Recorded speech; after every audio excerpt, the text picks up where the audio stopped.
What's going on, everybody? It's your boy C-Zar, and we are talking about Toshi today. Hit that like button, subscribe if you want to see more content like this, and let's get into it, you guys. It's the 13th of June, and here we are at about $30546 with 7 hours left in the day, just under that. A little bit of volatility on the day here so far. If we're looking at this on a 4-hour time frame, we started off the day moving down, and then we just had a nice little pump, a nice little rip to the upside there, 8% on that last 4-hour candle. A lot of volume came in, rejecting the oversold zone. I would say that is a rejection of the oversold zone there, and we moved all the way up to the 50. This is looking like the real deal, you guys. I don't believe we're going below this low back here. Right? I think that was the low. I think this is just a higher low to confirm it, right? Really, that's probably what just happened there. Very solid candle that we had right there on that last 4-hour candle. Getting above the 50 is nice to see. Yes, you do have lower highs here, and maybe you're not ready to just rip through the roof right now. Maybe you do. I'm not saying that you can't, but I wouldn't be surprised if you kind of consolidated instead of doing, what you did here and just moving down here and just moving down. I would think that you do something different. You kind of consolidate. That doesn't mean you can't go lower than the current price. If you do, that's okay. And I mean, it looks like we're moving down as we speak, but I don't believe that we'll go down here, and I don't believe that we'll go down below 00053. If we do go below 3053, it's fine. If we do go below this low even, it's fine, but I doubt that we do. Yeah, it's looking pretty damn good, man. I would expect this 4-hour candle to close green. I would expect that it does close green because right now we have hidden bearish divergence with higher highs and lower highs in the price technically. Higher highs in the RSI, lower highs in the price. That is hidden bearish divergence. I don't think that that'll prevail. I do assume that this will close green. You'll probably, again, just kind of consolidate in this area, slowly break out of this downtrend by consolidating, and then you'll break out maybe over the weekend or maybe sometime early next week. Yes, we could consolidate here, be very boring over the weekend, and then it's Sunday. Before you know it, Monday's over here, right? That's the beginning of Monday. We consolidate, Sunday starts to move up, and then we're breaking out Monday, going into the new week. That's when we'll start to recover. Once you get above this high, it's very, very important, right? This high right here is very, very important. Once you get above this high, it's on.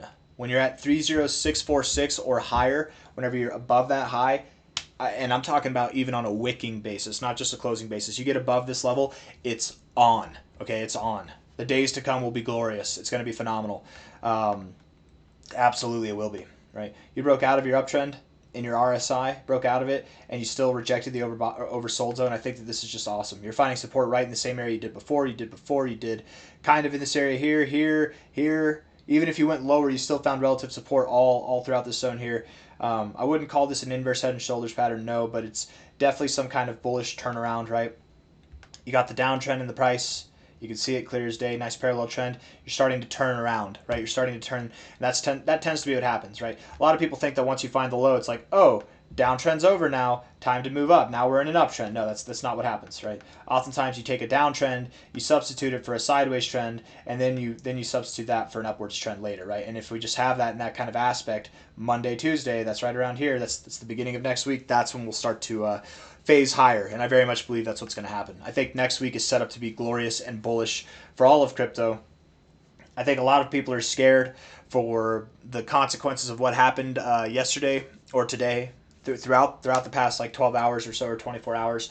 I think people are scared about what this could mean for the world, and I don't want to sound cocky or arrogant, but I don't believe that World War III is going to happen, you guys. I don't believe that's what's going to happen. I don't think anybody cares to get involved with what's going on between Israel and Iran more so than they already are.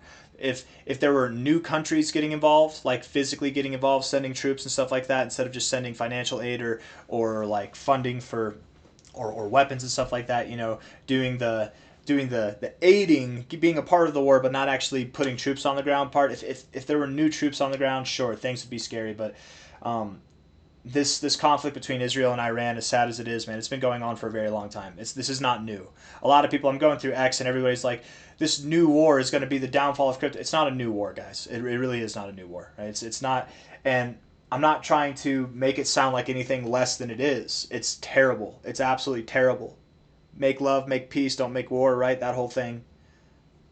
But it really probably doesn't matter in the grand scheme of things with this crypto market, right? And I say that with the most humble way that I can, right? I'm not saying that you don't matter. I'm not saying that these lives don't matter, that this war doesn't matter. I'm just saying I don't think it's going to have a huge impact in the market. This was it, right?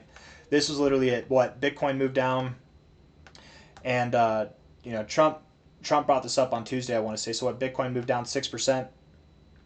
You guys, if World War III was happening, You think you would know about it before it actually happens? No. You wouldn't. You wouldn't know about it until it's already happening, and the markets would reflect it. We'd be tanking, you guys. We sure as hell one day into it wouldn't be reversing like this, right? Again, I'm just saying, if you're afraid, if you panic sold, you literally are putty in the hands of the orchestrators of the world, the stage of the world, the media. Don't let that happen, man.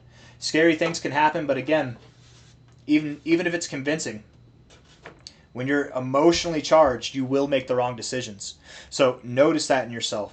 If you panic sell, if you panic buy, if you're emotionally charged for whatever reason that you think is justifiable, unless you, there's really no real reason that anybody should make financial decisions whenever they're emotionally charged. And I have a feeling a lot of people, unfortunately, have made emotionally charged financial decisions in the past like 24 hours. Looking at this on a 1 hour time frame, super bullish RSI, super bullish RSI. Yeah, higher lows. You got the bullish divergence down here. A lot of volume coming up, right? Not as much volume. You still had volume coming down, but that was a big pump right there. 15-minute time frame, bullish, very, very bullish. I'm very convinced, again, that this next 4 hour candle will close green. You're probably going to come up today and close higher than you are now. I'm not expecting anything crazy. Again, I'm kind of thinking that you'll move sideways throughout the weekend, right? Kind of move sideways, break out of this trend sideways, and then you'll break out early next week. That's the expectation. When you do break out, Toshi, let's just see here. Hold on real quick. Let me see if you are. I think that you have found your low. Yeah, I think you found your low. When you do break out, whenever you do move higher, the expectation immediately from this current area might be something around 2012 to 20157.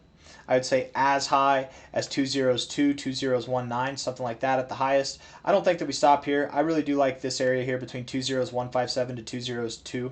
I like that area a lot between the golden ratio and the 1886. Let's look at Toshi on MEXC real quick, because the high on Coinbase is not the same high that MEXC has, and MEXC, I don't know, I trust it. Coinbase first day madness versus MEXC, I don't know, I trust this high more. We're respecting it more, it seems, right? That looks really, really good right there, this support that we're finding here. That's not what I meant to do. I bet the high to low, I bet that golden ratio area, that 1886 area lines up exactly with what we're looking for, right? Come on now. Yeah, golden ratio right between the 786, 886 right here. You can see it, golden ratio right smack dab in the middle. If this move is a bullishly charged move, which I have the feeling, the anticipation that it could be, perhaps you do go to the 1886 and you do see prices just above the 886. That happens.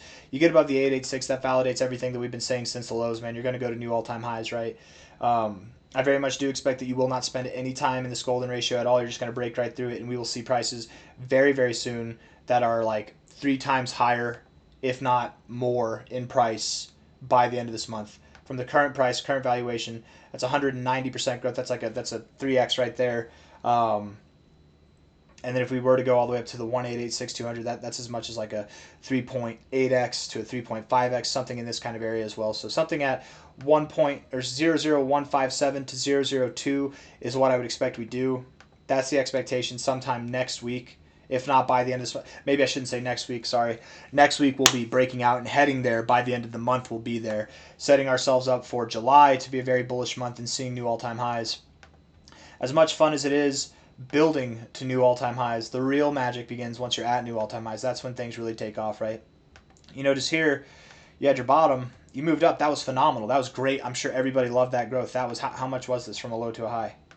Boom. That was phenomenal, right? You weren't at new all-time highs yet, but boom, that was phenomenal. That was a fun time. Once you finally got to new all-time highs, a lot more growth, right? You saw 252% here on that initial setup, but once you got to new all-time highs, you saw a much bigger move.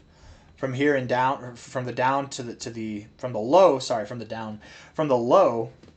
to the all-time highs, it'll be a nice move. But as we get going, as we actually do break out to new all-time highs, we're going to see something more spectacular than we've even seen at this point in time.